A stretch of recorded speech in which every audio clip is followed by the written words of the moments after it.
A continuación, se presentará el tema de hemostasia y trastornos hemorrágicos y protrombóticos. En esta primera parte vamos a explicar brevemente los mecanismos básicos de la hemostasia. Entonces, este se conoce como un proceso a través del cual se forman coágulos en los focos de lesión vascular con el fin de limitar o evitar el alcance de la hemorragia. Se lleva a cabo principalmente por tres componentes, que son las plaquetas, factores de la coagulación y el endotelio. Este es un esquema que nos muestra un panorama general de este proceso de hemostasia. Entonces, cuando se produce una lesión vascular, generalmente la primera reacción que se suscita es una vasoconstricción arteriolar. La vasoconstricción arteriolar consiste básicamente en ser un mecanismo reflejo, neurógeno, inmediato, transitorio y está potenciado por la endotelina, que es un fuerte vasoconstrictor producido en el endotelio.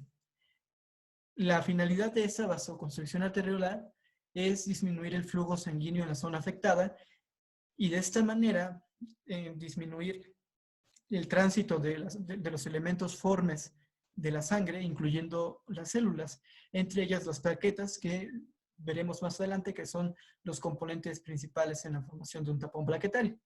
Entonces, este proceso de formación de un tapón o hemostasia primaria se produce porque al haber una lesión vascular, generalmente se rompe el endotelio y haciendo un breve resumen de las capas de los vasos sanguíneos, tenemos que la capa íntima, que es la que está en contacto con la luz vascular, es el endotelio, y una capa que está adyacente o subyacente a ella es el subendotelio.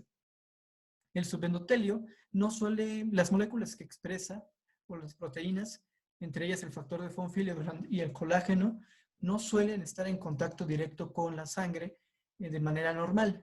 Sin embargo, cuando hay una lesión endotelial, este subendotelio queda expuesto y muestra estas proteínas que se presentan aquí. Entonces, estas forman parte de la matriz extracelular. El colágeno interactúa con las plaquetas por medio del factor de von Willebrand. Este factor actúa como un puente entre dichos componentes, el colágeno y las plaquetas. Cuando las plaquetas interactúan con estas proteínas, comienzan a adherirse, a pegarse literalmente en la zona de lesión, y esto permite que, entre otras cosas, se active dicha plaqueta. La activación consiste en un cambio de forma.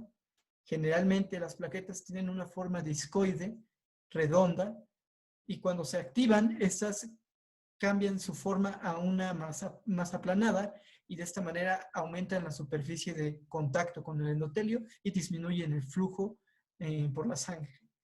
Además de esto, también la activación consiste en liberación de gránulos que están de manera basal en el citoplasma de las plaquetas. Esta liberación de gránulos favorece mayor activación de dichas plaquetas, y además la interacción con las plaquetas que están circulando o que están llegando al sitio de lesión, para que se adhieran más de estas células a la zona vascular afectada. Este proceso de acúmulos de plaquetas en la zona de lesión se conoce como agregación plaquetaria, y finalmente es el paso último en la formación del tapón plaquetario. Sin embargo, para que este tapón plaquetario sea sólido y firme en la zona de lesión, se necesita otro componente esencial para la formación del coágulo, que es la fibrina. Esta fibrina se obtiene principalmente por la cascada de la coagulación. Pero la cascada de la coagulación es un proceso que no se presenta de manera normal. Para esto se necesita el inicio de la exposición del factor tisular, que es también conocido como el factor 3 de la coagulación. Este factor tisular se expresa en el subendotelio, que, como dijimos, no está en contacto directo con la sangre cuando no está lesionado. Entonces, cuando hay un estímulo o un agente estresor que rompe el endotelio, se expresa también en el factor tisular, y este a su vez se une y activa con el factor 7. Entonces, y forman un complejo que comienza la cascada de coagulación que culmina con la generación de trombina.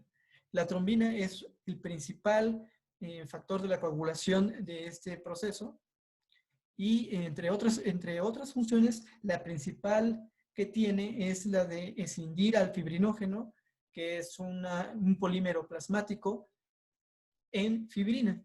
Y esta fibrina se polimeriza y favorece que más plaquetas se activen y que más plaquetas se sigan agregando a la zona de lesión. Y de esta forma se estabiliza y se reabsorbe dicho coágulo. Una vez que se cumplen todas esas funciones de limitar la hemorragia, es necesario contrarregular dicho estado protrombótico y de esa manera degradar el coágulo cuando ya no sea necesario. Para esto se necesitan mecanismos autorreguladores que limitan la coagulación y se verán más adelante. Entonces, haciendo un énfasis o profundizando un poco más en los procesos que se presentaron en el cuadro anterior, en el esquema anterior, tenemos que la vasoconstricción se caracteriza por ser transitorio, ser un mecanismo reflejo, ser inmediato, pero la característica que la distingue es que, además de que es rápida, no ocupa un papel principal en la limitación de la hemorragia. Entonces, básicamente la función principal que tienen es disminuir rápidamente el flujo sanguíneo para que las células, entre ellas las plaquetas que están circulando en la sangre, comiencen rápidamente a adherirse a la zona lesionada. Ahora, la hemostasia primaria, que está mediada por las plaquetas, se caracterizan o su función es formar el tapón primario que sella inicialmente el defecto vascular y además proporcionan una superficie que concentra a los factores de la coagulación activados y permite además que se lleve la cascada en dicha superficie. Entonces, podemos enumerarla como de dos funciones a las plaquetas. Una es formar el tapón primario y la otra es permitir que comience la hemostasis secundaria. Dichas funciones están mediadas por 4 mecanismos importantes, que son los que mencionamos anteriormente. El primero es la adhesión plaquetaria, se sigue de una activación que consiste en el cambio rápido de forma y la liberación de gránulos, y por último, se agregan más plaquetas. Entonces, tenemos aquí este esquema que permite mostrar las funciones o de qué dependen las funciones de las plaquetas. Entonces, dijimos que el primer proceso o el primer mecanismo era la adhesión plaquetaria. Esto se produce, como hemos mencionado, a que en el subendotelio se expresa colágeno y factor de von Willebrand. Las plaquetas expresan de manera normal en su membrana glucoproteínas y una de ellas, de las que está encargada de interactuar con el factor de von Willebrand, es la glucoproteína 1B. Cuando la glucoproteína 1B se une al factor de von Willebrand, se adhiere a la zona lesionada y de esta forma permite que la plaqueta se pegue a la zona lesionada.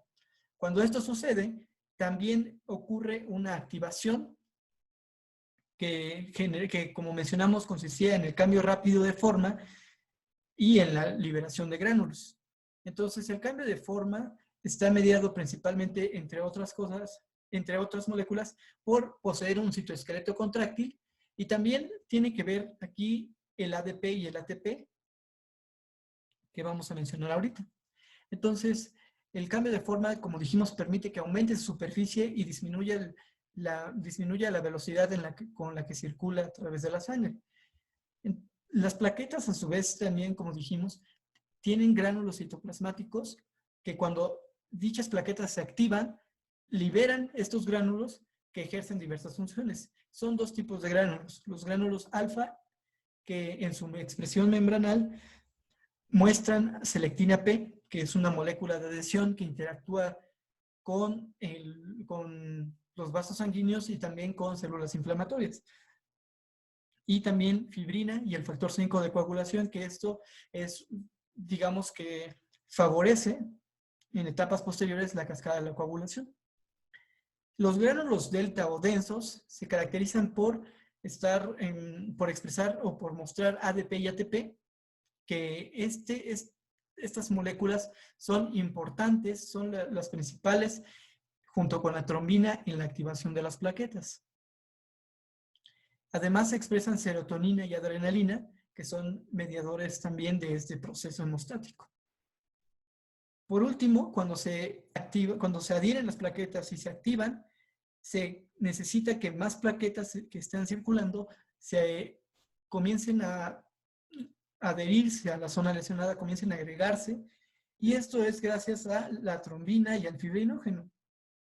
El fibrinógeno, así como el factor de von Willebrand, actúa como un puente entre las plaquetas. En el caso del factor de von Willebrand, era un puente entre la zona lesionada, el endotelio lesionado y las plaquetas. En el caso del fibrinógeno es entre varias plaquetas. Y esto permite que se sigan agregando más de estas células a la zona afectada. Por último, el cambio de forma también permite que se contraiga dicho coágulo al final junto con la fibrina y de esta forma permanezcan firmes y tapen literalmente la zona afectada. Y de esta forma se controla la hemorragia. Entonces, este es un esquema que nos ilustra más el proceso de la hemostasia primaria. Dijimos que si se pueden enumerar en pasos, el primero es la adherencia de plaquetas, que está mediada por el factor de von Willebrand con la matriz extracelular. Después ocurre un cambio rápido de forma y liberación de gránulos. Como vemos aquí, el cambio de forma de ser una característica de las plaquetas de ser redondas y en forma de disco, ahora se ven más planas. Y también liberan gránulos, que son los que mencionamos, el ADP y el tromboxano A2. El ADP también favorece que se cambie esta forma, que se permanezca en esta forma. Y el tromboxano también sabemos que es una molécula que se deriva de la membrana de las plaquetas y favorece la formación del trombo. Además, más plaquetas que están circulando comienzan a pegarse aquí y finalmente se forma el tapón hemostático.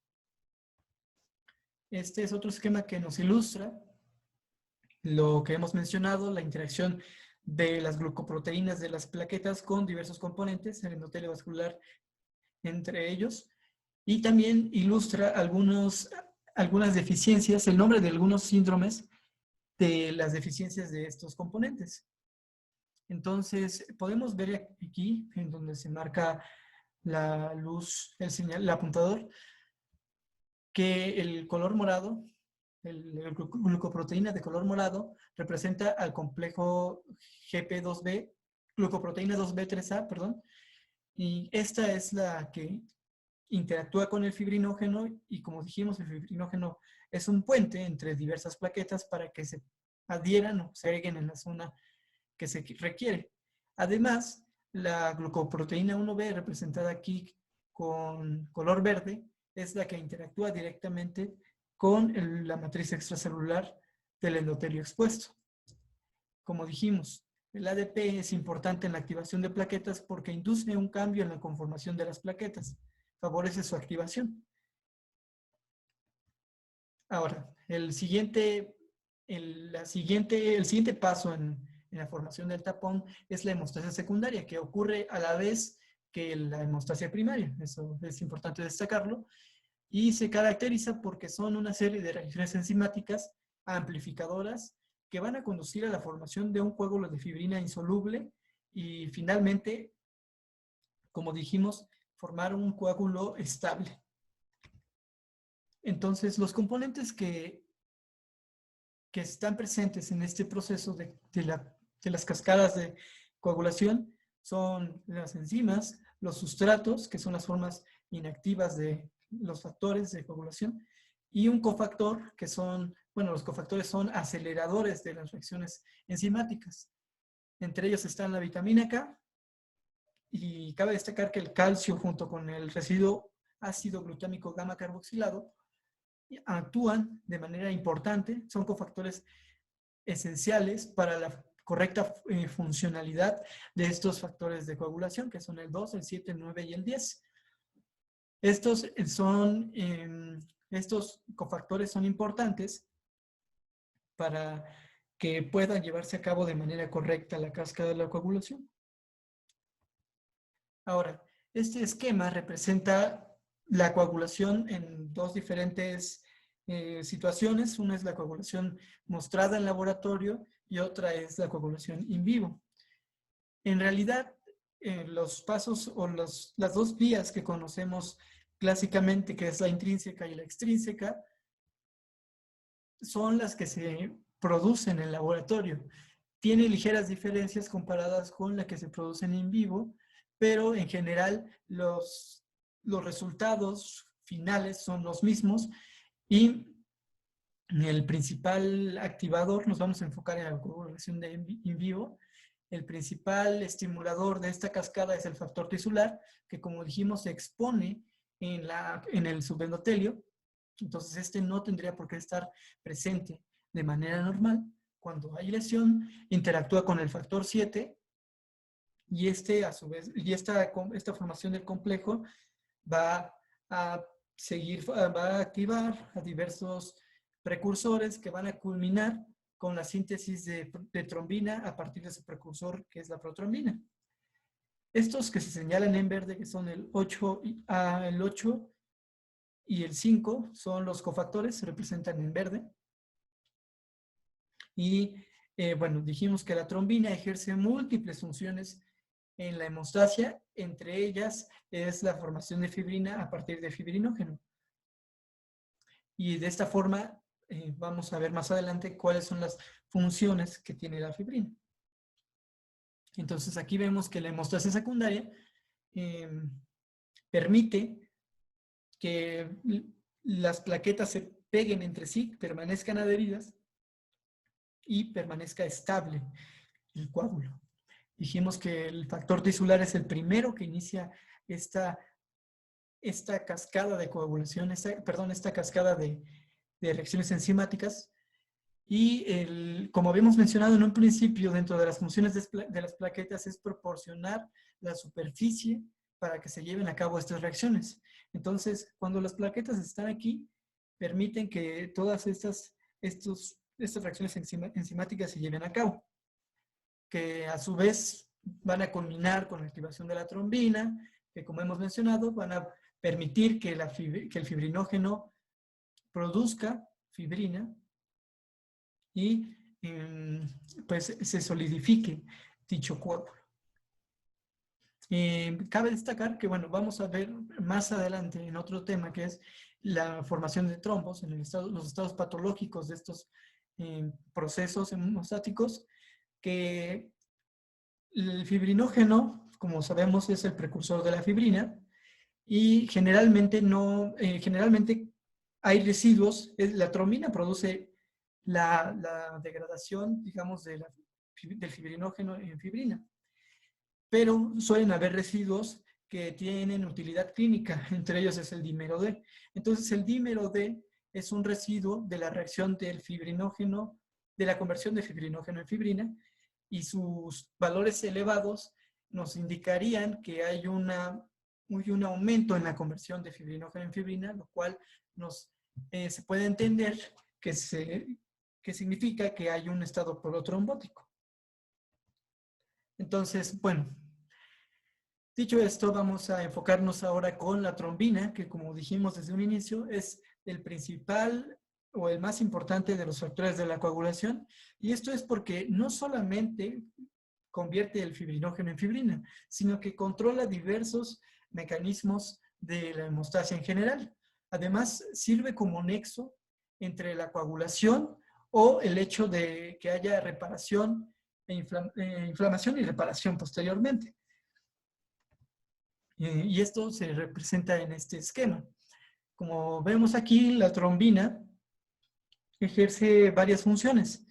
Entre ellas, la más clara que tenemos, que ya hemos mencionado, es la conversión de fibrinógeno en fibrina entrecruzada. Y esto permite que la fibrina active factores, el factor 12, el 5 y el 8, que amplifican la coagulación. Además, el factor 13, que no se mostraba en la imagen que vimos de la coagulación, también tiene una función muy importante porque una vez que se produce la fibrina se necesita que se estabilice en la zona del tapón plaquetario y de esto se encarga el factor 13. Además, se permite que se forme un coágulo insoluble, que es lo que hemos mencionado. Esto es importante. Ahora, la trombina también, como dijimos, era la principal proteína que se encarga de activar a las plaquetas. Esta activación plaquetaria está dada porque las plaquetas en su membrana también expresan receptores. Uno de ellos es el receptor activado por proteasa. Este receptor activado por proteasa es un receptor acoplado a proteínas G, que además de las plaquetas se expresa también en otras células, en células inflamatorias o en endotelio.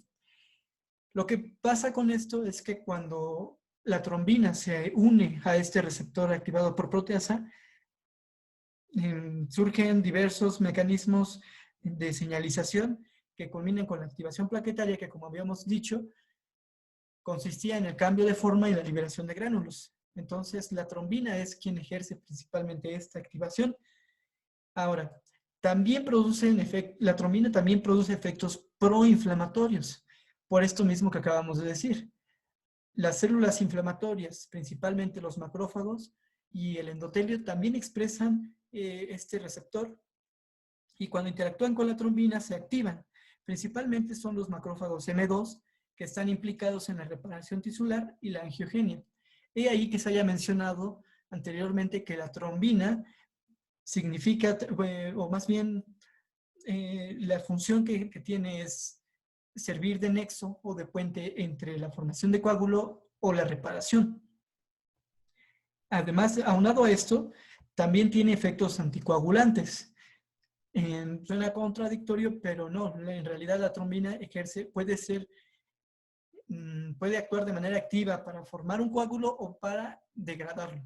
Y esto es porque la trombina, cuando interactúa con endotelio normal, esto hay que señalarlo, cuando el endotelio no está lesionado, expresa diversos factores que regulan la actividad de la trombina y que la inhiben. Y de esta manera no permiten que ejerza todas estas funciones procoagulantes que hemos mencionado. Entre ellas está la fibrinólisis.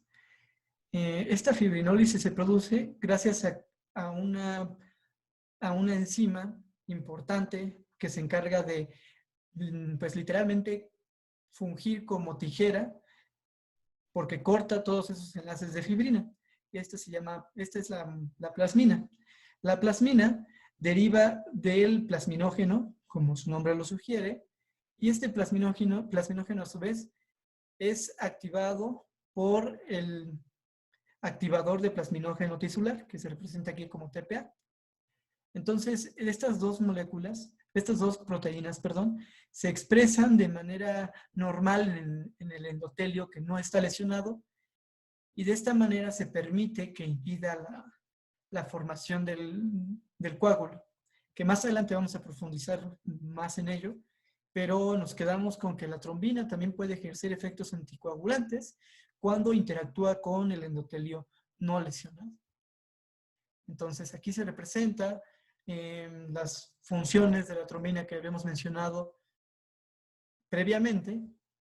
Entonces dijimos que la trombina, cuando interactúa con las plaquetas por medio de los receptores activados por proteasas, permiten la activación de dicha plaqueta que, entre otras cosas, libera gránulos, como dijimos era el ADP, el ATP, los gránulos densos, y el tromboxano A2.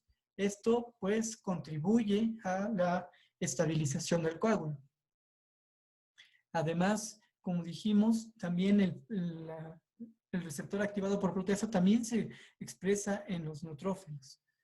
Y, en células inflamatorias, entre ellas los neutrófilos y los monocitos, que los activan y ya, como hemos destacado, produce efectos antiinflamatorios.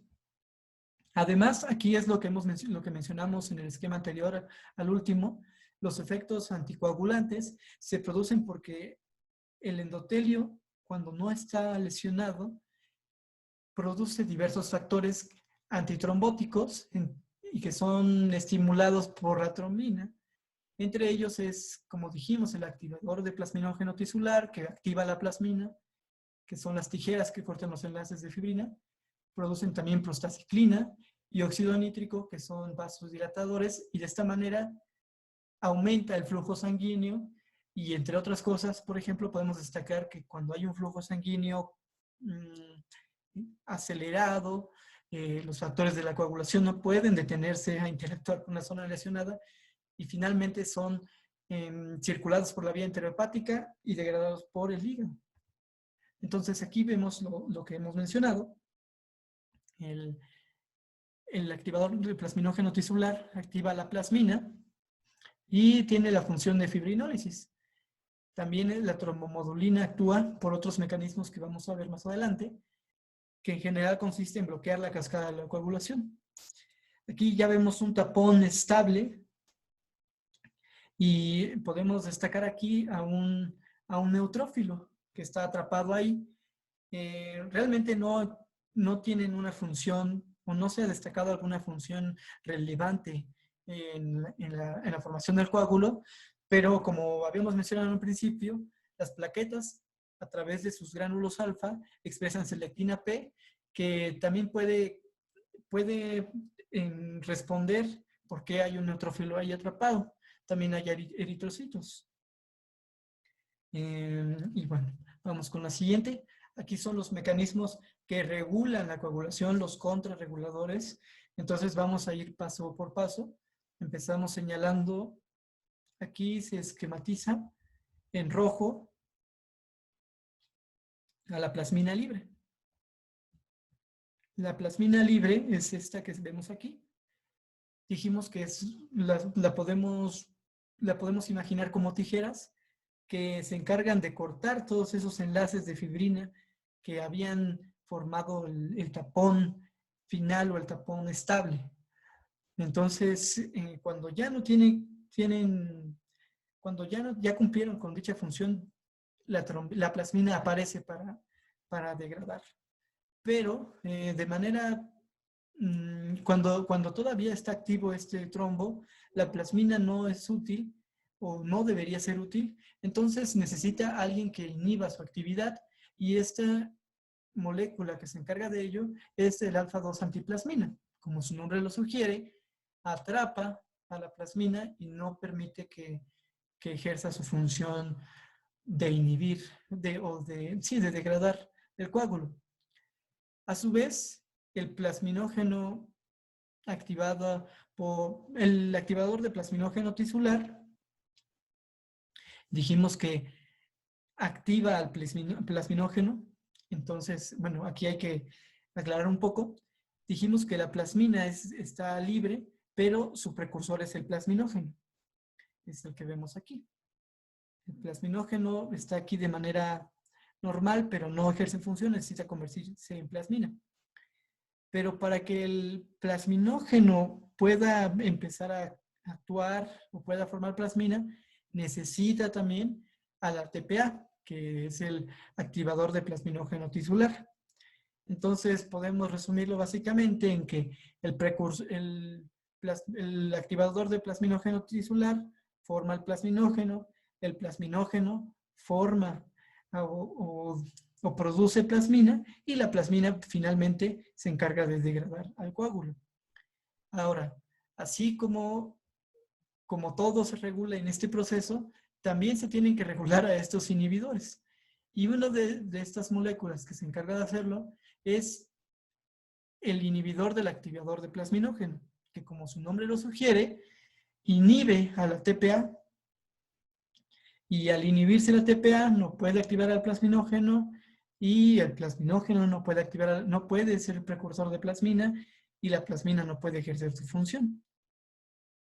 Entonces tenemos aquí pues dos formas de regular estos estados de degradación o estos mecanismos de degradación del coágulo. Ahora vamos a profundizar un poco más sobre el endotelio. Hemos visto las características que este posee. Pensaríamos que su función es pasiva en una lesión vascular que no ejerce diversas funciones, pero cuando El tejido es normal. El endotelio ejerce funciones sumamente importantes para evitar estados protrombóticos y regulan de manera importante la formación, o más bien es el endotelio, por decirlo así, quien decide si se va a estar en un estado de formación de trombo, de propagación del trombo o de disolución del coágulo. Perdón, del coágulo, no del trombo. El trombo es patológico. Entonces, empezamos aquí. Hay bueno, antes de ver esta imagen, vamos a tratar de desglosarlo primero en este esquema y regresaremos al anterior después de que se explique. Entonces, dijimos que el endotelio ejerce varias funciones. Aquí nos vamos a enfocar en las funciones del endotelio normal, del que no está lesionado. Entonces, ejerce diversos efectos inhibidores de las plaquetas. Entonces, podemos decirlo como de la hemostasia primaria, de la formación del tapón plaquetario. Y esto es mediante, como puede ser obvio, dijimos que el colágeno y el factor de von Willebrand necesitan interactuar con las plaquetas para que éstas se adhieran a la zona afectada, pero como dijimos, el subendotelio no se expresa de manera normal con la luz vascular, no interactúa con la luz vascular, y el endotelio funge como una barrera entre dichas proteínas y las células. Entonces, pues lógicamente, si no hay contacto entre estas, no hay inicio de la actividad de la formación del tapón plaquetario. Pero además, también el endotelio en su actividad normal suele liberar diversos factores reguladores. Uno de ellos es la adenosina difosfatasa. Como recordamos, el ADP era importante en el cambio de configuración de las plaquetas y por ende de su activación. Entonces, esta es una enzima que degrada el ADP y por lo tanto queda inhibida dicha capacidad de activar a las plaquetas. También se expresa óxido nítrico y prostaciclina, que como habíamos mencionado, son importantes vasodilatadores que impiden, entre otras cosas, la formación del trombo. Y además también esto, al inhibirse la actividad de las plaquetas, dijimos que fungen también como el escenario, o más bien ellos permiten o muestran la superficie para que se lleven a cabo la cascada de la coagulación. Entonces, si las plaquetas no funcionan o están inhibidas, evidentemente la formación de la trombina no se va a poder llevar a cabo. También ejerce efectos anticoagulantes, que vamos a ver aquí. La trombomodulina es una molécula que se expresa también en el endotelio, y tiene la principal característica de que se une a la trombina y de esta manera interfiere con su actividad normal o la actividad en el estado de coagulación. Entonces, la trombina ya mencionamos que es el principal activador de las plaquetas, pero cuando se une a la trombomodulina, esta función queda inhibida.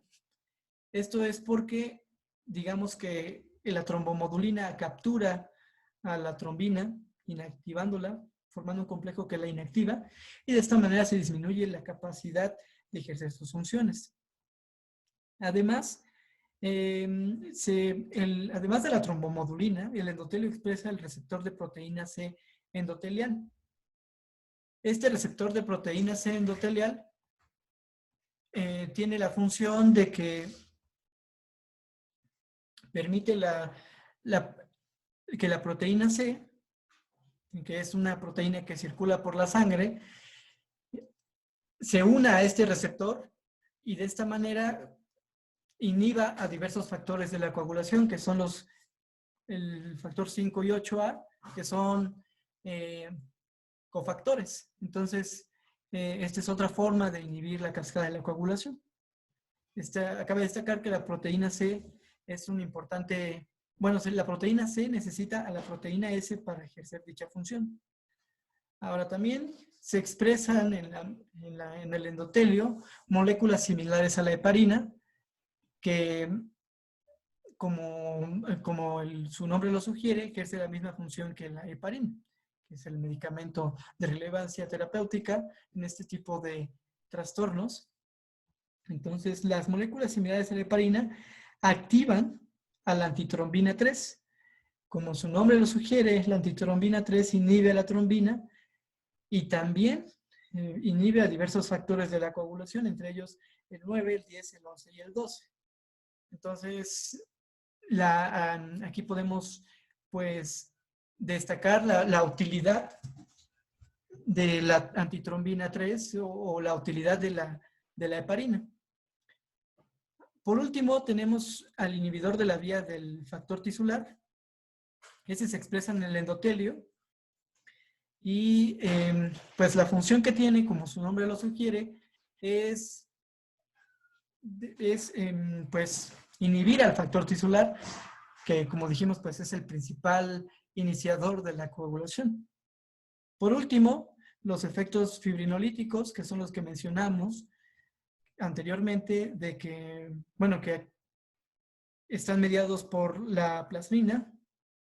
Y bueno, el TPA o el activador plasminógeno tisular también es un derivado del endotelio. Ahora sí podemos regresar a esta imagen en donde se muestran los mecanismos que mencionamos en el esquema pasado. Y comenzamos con que es la molécula similar a la heparina. Cuando se une a la antitrombina 3, la activa y a su vez, pues digamos que busca a la trombina y no permite que ejerza sus funciones. Y también este complejo inhibe a estos factores de la coagulación, al 9 y al 10, y pues básicamente aquí se interrumpe todo este proceso de formación de la hemostasia secundaria.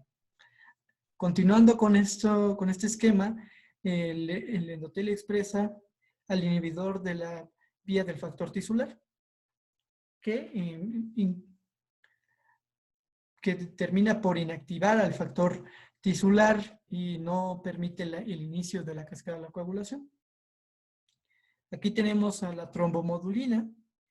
La trombomodulina, como mencionamos, captura a la trombina, al igual que las moléculas similares a la heparina, captura la trombina y de esta manera forma, en lugar de que la trombina active las plaquetas, forma un complejo con la proteína C, y la proteína C, al activarse, a su vez se inactiva a los factores 5, cofactores 5 y 8. Entonces, la cascada de la coagulación también se ve interrumpida por este mecanismo. Otro que se menciona también es que, ya habíamos comentado, produce diversos reguladores de este proceso de hemostasia, como la prostacyclina y el óxido nítrico y la adenosina difosfatasa, que inhiben la agregación plaquetaria. Y destacamos aquí también el TPA, dijimos que era un precursor del plasminógeno, el cual a su vez era precursor de la plasmina, y la plasmina era aquí el principal fibrinolítico del coágulo que se forma. Entonces, el endotelio normal también proporciona esta molécula o esta proteína, este precursor. Y bueno, con esto terminamos la primera parte de los trastornos hemorrágicos, bueno, de los conceptos básicos de la hemostasia. Posteriormente vamos a hacer una profundización en las alteraciones hemorrágicas y trombóticas.